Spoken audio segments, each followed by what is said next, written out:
On this Saturday, June 20th,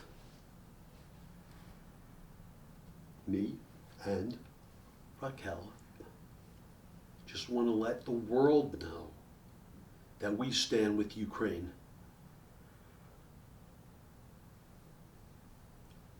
Putin just doesn't care. He was thinking the old way, as is Trump, by the way, but just believes, I don't care. We have more men and they'll be killed, and we have more equipment, and so we'll just wear them into the ground and we'll do whatever we want. And Zelensky, you've been sly as a fox,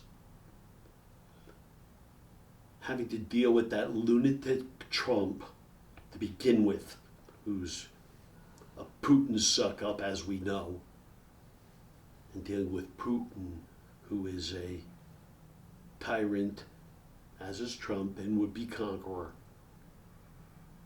And in the face of all of it, you've become the leading developer of drone technology, perhaps in the world, for use in combat. What they've also developed, by the way, is a thing called glide bombs. And this is very interesting. What a glide bomb is, and think of a flying squirrel, right? The squirrel doesn't per se flap its wings, but rather has skin that when it extends its forearms, the skin serves as a kind of sail, and it can glide. Well, that's what a glide bomb is. It has wings, but it doesn't have an engine.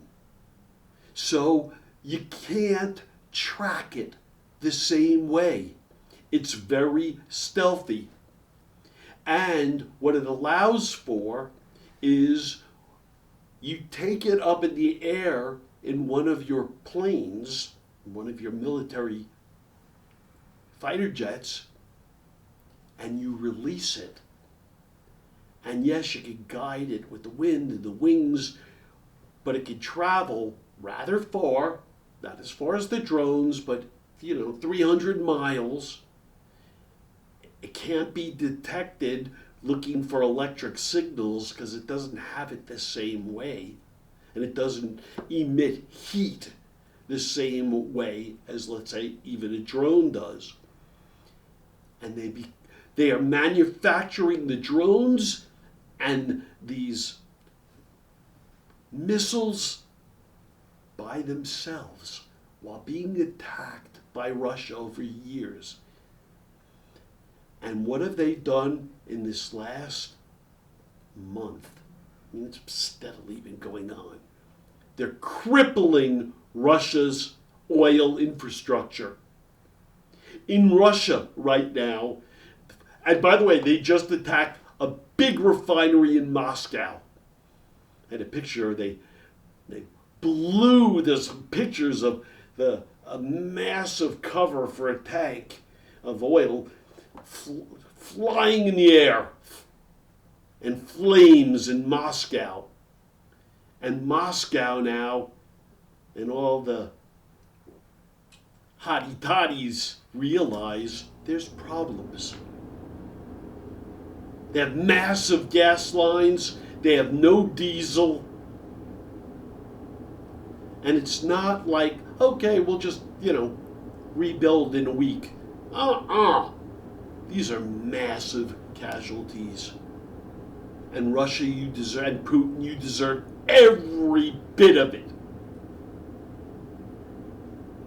And Russians who thought they were immune, thought mountains and just distance would always be barriers. Once upon a time it was mountains and huge distance. Not anymore.